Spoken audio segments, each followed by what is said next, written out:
नमस्कार दोस्तों, स्वागत है आपके अपने YouTube चैनल पौराणिक कहानी 18 में।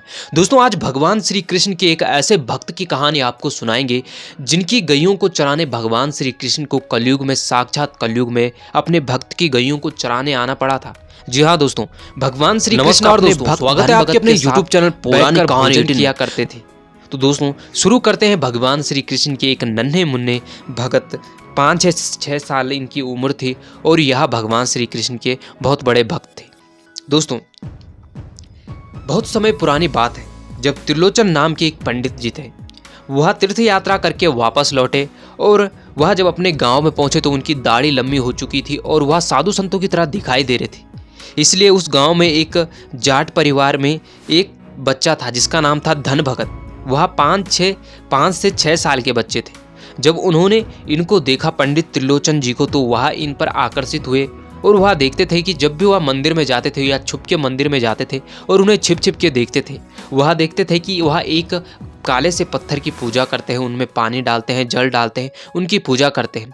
यह देखकर धन भगत को बड़ा अच्छा लगता था। एक दिन धन भगत ने देखा कि वह पंडित जी अपने घर जा रहे हैं। तभी कि धन भगत उनके पास गए और कहा कि आप तो जा रहे हो, लेकिन आप मुझे अपने ठाकुर जी दीजिए। मुझे कुछ नहीं चाहिए, आप मेरे पास यह भगवान जी को दीजिए। यह देखकर जो त्रिलोचन पंडित थे उन्होंने कहा, नहीं, मैं अपने भगवान को आपको नहीं दूंगा, क्योंकि उनको पता था कि यह बच्चा है, कोई लापरवाही ना कर दे भगवान की पूजा में। यह देखकर त्रिलोचन पंडित जी ने बच्चे को बहुत समझाया। धन भगत जी रोने लग गए। उनके मम्मी पापा आए और उन्होंने बोला, क्या हुआ बेटा, मत करो जिद, यह हमारी बस की बात नहीं है, यह पंडित जी है, यह खुद पूज लेंगे भगवान जी को।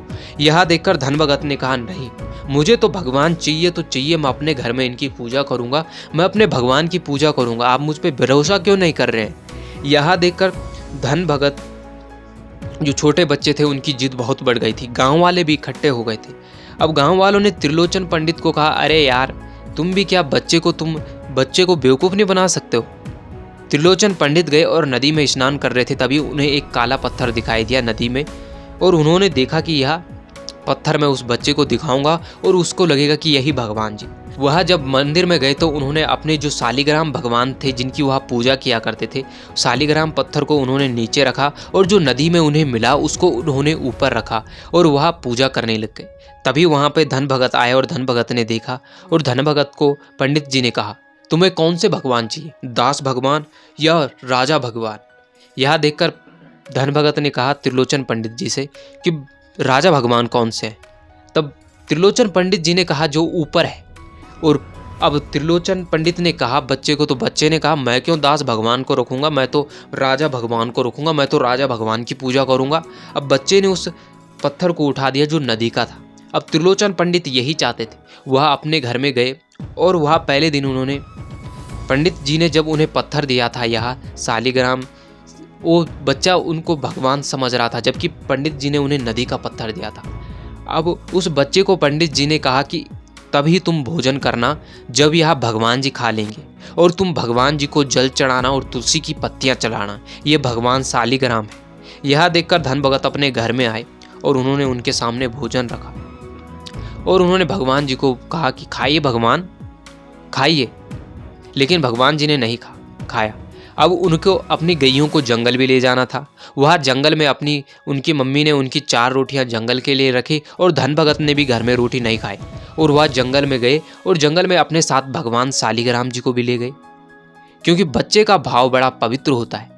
बच्चे को जैसे ही जंगल में भूख लगी तो उन्होंने शालिग्राम, जो पत्थर नदी का पत्थर था, वह उसे शालिग्राम भगवान समझ के अपने सामने रखा उन्होंने और उनको पुकारा और 2 रोटियां उनके सामने रखी और 4 रोटियां अपनी निकाली और सामने रख के भगवान को पुकारने लगे, हे भगवान, पहले आप खाओ फिर मैं खाऊंगा।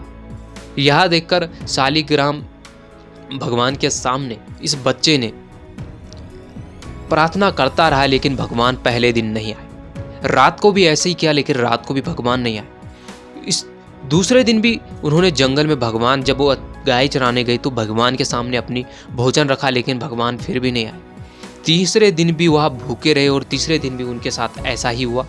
चौथे दिन उन्होंने जंगल में जब गाय लेकर गए तो वो 3 दिनों से भूखे थे, 3 दिन 3 रात से।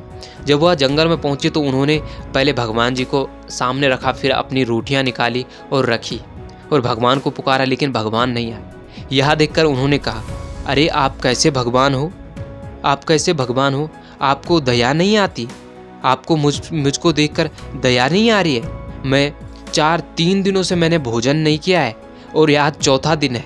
अरे कैसे भगवान हैं आप मुझ पे दया नहीं कर रहे, आप कैसे कठोर भगवान हैं, आप तो भगवान हैं, आपको सभी भोजन खिला देते, लेकिन मुझे तो कोई नहीं देता। मैं घर से आता हूँ और यहीं पे खाता हूँ, लेकिन आपने नहीं खाया और तब मैं नहीं खा सकता हूँ, जब तक आपने नहीं खाया मैं नहीं खाऊंगा। करे कैसे भगवान हो, आपको अपने भक्त पे दया नहीं आती। यह सुनते ही इस बच्चे ने इतने भाव से, इतनी मधुर आवाज़ में, इतनी मासूमियत से यह बात बोली कि स्वयं भगवान चतुर्भुज नारायण भगवान श्री कृष्ण वहाँ पर ग्वाला के रूप में प्रकट हुए। और जैसे ही यह बच्चे ने बोला, वह शालिग्राम पत्थर से प्रकट हुए और वह उनके सामने मुरली हाथों में, और उनके मस्तक पर मोर विराजित है, मोर पंख विराजित है, उनके नयन नक्श मधुर है। जब भगवान जी को ने बोला चलो तो दो, मैं खाता हूँ। अब भगवान जी इस बच्चे के साथ भोजन करने के लिए बैठे। अब पंडित जी ने कहा था कि पहले भगवान जी को खाना खाने देना और फिर तुम खाना। अब 2 रोटी इस बालक ने भगवान की ओर रखी। भगवान ने जो भी सब्जी थी उसके साथ 2 रोटियां खाई, लेकिन जैसी तीसरी रोटी उठाई ऐसे ही बच्चे ने रोक दिया। बच्चे ने कहा, अरे कैसे, अरे मैंने 4 दिन से रोटियां नहीं खाई, आप अपने हिस्से की खा लीजिए, अब ये 2 मेरे हिस्से की है। यह देखकर भगवान जी रुक गए। इन्होंने कहा, आप तो राजा है, आपको तो सब दे देते हैं, लेकिन मुझे कौन देगा, मैं तो 2 दिन से भूखा हूँ, या 2 रोटी मेरे हिस्से की है। यह देखकर भगवान जी रुक गए और इन्होंने भगवान जी को साथ भोजन किया था। और फिर एक दिन जब यह 14-15 साल के जब यह हो गए थे, एक दिन त्रिलोचन पंडित इन्हें फिर मिले। इन्होंने देखा कि भगत जी ने अपने मस्तक पर तिलक लगाया हुआ एकदम सुंदर छवि में वह गए भगत के सामने और कहा कि जो मैंने तुम्हें भगवान जी दिए थे उनकी सेवा हो रही है कि नहीं हो रही है, कहाँ है वो। यह देखकर भगत जी ने कहा, अरे मेरे भगवान घर में थोड़ना है, वो तो मेरी गैयों को चराने जा रखे हैं। यह देखकर पंडित जी ने कहा, अरे भगवान जी तो मंदिर में होते, वो गायों चराने थोड़ना जाते। यह देखकर फिर बच्चे ने कहा, नहीं, मेरे भगवान जी तुम्हारे भगवान होंगे मंदिर में, मेरे भगवान जी तो मेरे गैयों के साथ जंगल में जा रखे। यह देखकर त्रिलोचन पंडित ने कहा, ठीक है, तुम बच्चे का हाथ पकड़ा और ले जाओ, मुझे भी मिलाओ अपने भगवान से। त्रिलोचन पंडित बच्चे के साथ जंगल में गए। त्रिलोचन पंडित को बच्चे ने बताया, वो देखो पेड़ के पास गैयों के पीछे मेरे भगवान है। यह देखकर त्रिलोचन पंडित ने कहा, अरे क्यों बुद्धू बना रहे हो, मेरे को तो दिखाई नहीं दे रहा है। यह देखकर फिर बच्चे ने कहा, नहीं, गैयों के पीछे ही तो मेरे भगवान है। बच्चा बार बार ऐसा बोलता रहा और अब त्रिलोचन पंडित को सच में शक हो गया कि इसे भगवान दिखाई दे रहे, लेकिन मुझे नहीं दिखाई दे रहे। यह देखकर त्रिलोचन पंडित रोने लगे, भगवान से प्रार्थना करने लगे, हे भगवान, मैं कई सालों से आपके शालिग्राम की पूजा कर रहा हूँ, लेकिन आप मुझे दर्शन नहीं दे रहे हो। अगर आपने मुझे दर्शन नहीं दिए तो मैं यहीं पर खुद को जलाकर भस्म कर दूंगा। यह देखकर तभी एक आकाशवाणी हुई और कहा कि तुम्हारा हृदय इस बच्चे जैसा पवित्र नहीं है। जब तुम अपना हृदय इस बच्चे जैसा पवित्र कर लोगे तो मैं तुम्हें अपने दर्शन दे दूंगा। लेकिन पंडित रोना नहीं रोका और रोता रहा, प्रभु मुझे दर्शन दीजिए। तब भगवान ने कहा, ठीक है, तुम मेरे भगत जी को अपने गोद में बैठाओ।